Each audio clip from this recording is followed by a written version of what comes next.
dia desse período em que todas as manhãs o shofar foi tocado.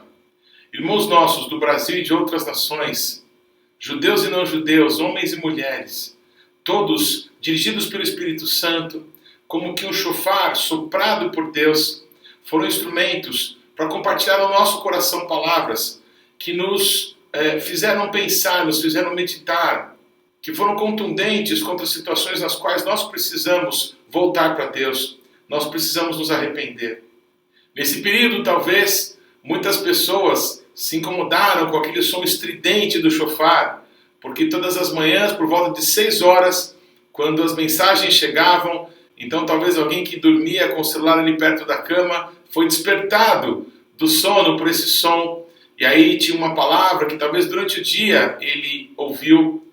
Mas uma coisa que eu tenho a impressão que com o passar dos dias, e muitas pessoas, nesses 30 dias, cada uma delas trazendo uma palavra da parte de Deus, talvez alguns disseram assim, puxa, acho que essa pessoa é um pouco desconhecida, eu não vou ouvir, eu vou ouvir alguém mais conhecido. Mas talvez essas pessoas tenham perdido tesouros de Deus, porque o que importa não é o shofar, mas a voz de Deus que flui através de pessoas como nós. Nesse último dia, eu queria compartilhar algo com o teu coração que eu entendi que Deus falou comigo, que nós não podemos nos acostumar com a voz do nosso Deus nos chamando para Ele, sem que nós demos uma resposta para o nosso Deus. A palavra de Deus em Isaías capítulo 6 declara que é uma maldição para aquelas pessoas que, ouvindo a palavra de Deus, não se convertem, não mudam de atitude segundo a vontade de Deus. Essas pessoas ficam surdas para que não ouçam mais, ficam cegas para que não vejam, para que elas não possam se converter e ser salvos. Isso é muito terrível. Isso aconteceu com Israel. Durante séculos, Deus enviou profetas para Israel, com a voz de Deus, com a palavra de Deus para o povo, e a palavra não era outra senão, voltem, esse é o caminho, andai por ele, é o caminho da palavra, é o caminho da Torá, é o caminho da aliança que o nosso Deus fez com o seu povo.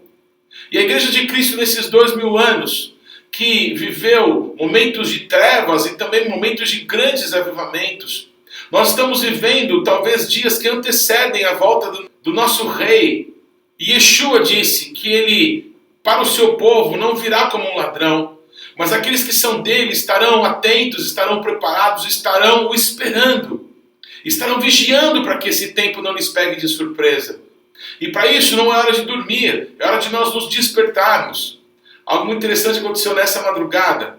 Eu decidi ouvir de novo todas as palavras. Quando cada um desses amados me enviava a palavra, eu a ouvia e aí depois publicava. Mas nessa madrugada eu escolhi escutar todas novamente. Eu vou te confessar que várias vezes eu começava a querer pegar no sono, porque foi uma noite longa. Mas ao som do shofar eu despertava e entendia que eu precisava continuar. Porque se Deus quer falar, eu quero ouvir. Se é uma direção de Deus para a nossa vida, eu quero ser sensível a isso. E permitir que a minha vida seja tocada, que a minha vida seja transformada. Nessa madrugada também Deus me fez lembrar de uma palavra, na verdade de uma parábola que Jesus contou. Ele contou a parábola do rico e de Lázaro. O que eu queria ressaltar é um momento em que o rico estava no Hades, sofrendo de uma forma terrível. Aquele homem pede para que o pai Abraão envie Lázaro, para que pudesse falar aos seus irmãos, para que eles se arrependessem dos seus maus caminhos e não tivessem o mesmo fim que ele. Logo o pai Abraão vai dizendo que isso é impossível e que não era necessário, porque nessa terra havia a Torá e haviam os profetas, havia Moisés, havia a lei de Deus e haviam os profetas. Mas ele insiste que, por favor, ele pudesse mandar o Lázaro para que voltasse e anunciasse uma palavra de arrependimento aos seus irmãos, que então, se alguém vindo dos mortos voltasse, eles se arrependeriam. Mas, novamente, o pai Abraão declara que isso não aconteceria, que eles tinham Moisés, que eles tinham a Torá e que eles tinham os profetas. Eu quero declarar isso nessa última noite. Nesse tempo que eu acredito pode ter sido cansativo para algumas pessoas receberem tantas mensagens nos seus celulares, mas a questão é o quanto nós estamos dispostos a, tendo ouvido a voz de Deus, mudar naquilo que nós precisamos, fazer uma análise, Porque talvez alguma pessoa possa dizer, tal palavra não é algo que toca a minha vida, eu não preciso me arrepender nesse caso ou nesse assunto. A questão é, examine-se o homem a si mesmo. Foi essa palavra que Yeshua nos ensinou na noite em que ele foi traído, quando ele firmava uma aliança conosco, quando ele estava para partilhar o pão e o vinho com os seus discípulos, aqueles que nos representavam diante do Cordeiro.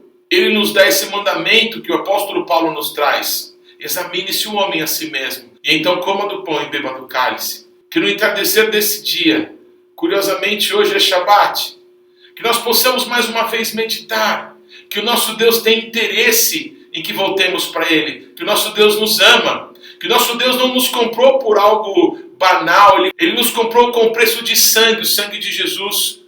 E o nosso Deus que pagou por nós, Ele nos quer para Ele. Então, as palavras proféticas são palavras do amor de Deus, palavras para que nós possamos alinhar a nossa vida, arrumar a nossa casa.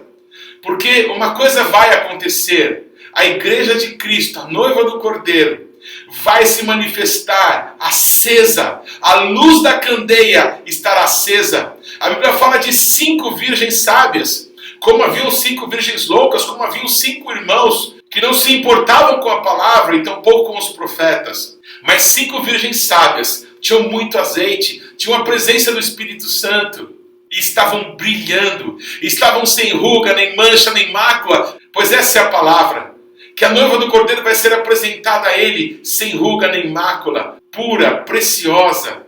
Que nesse tempo possamos ser cativados pela oportunidade de ser parte da noiva, pela oportunidade de estarmos nas bodas do Cordeiro, pela oportunidade de ser conduzidos pelo universo, por Yeshua, que como Davi foi dançando na frente da arca, para levar a arca da aliança para o local onde ele tinha preparado. Eu creio, talvez nos meus sonhos, que Yeshua irá dançando, irá rodopiando pelo universo para nos apresentar ao nosso Deus e Pai, que há de nos abençoar, para que para sempre nós possamos estar ataviados ao Cordeiro, onde Yeshua se manifestar, a noiva, a igreja de Cristo estará com Ele, porque nós nascemos para a glória do nosso Deus.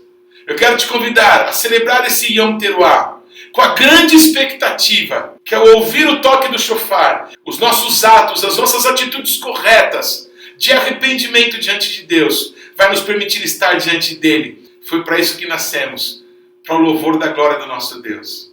Esse shofar, ele pertenceu a Jonathan Cahn, um profeta judeu-americano. Eu tenho como um símbolo importante, como que contando uma história de um Deus que não nos deixa num sono mórbido da indiferença, mas que nos desperta, para que possamos viver para Ele para sempre.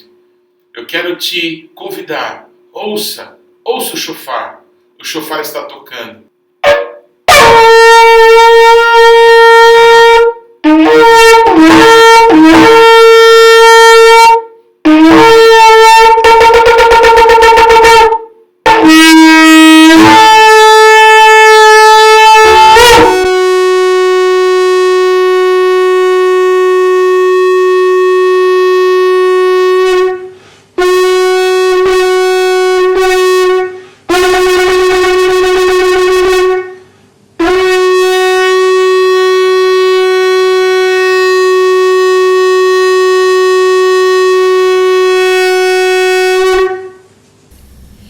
Yevareha Adonai veishmereha, Yair Adonai panav eleha vehuneka, Is Adonai panav eleha veyasem leha Shalom.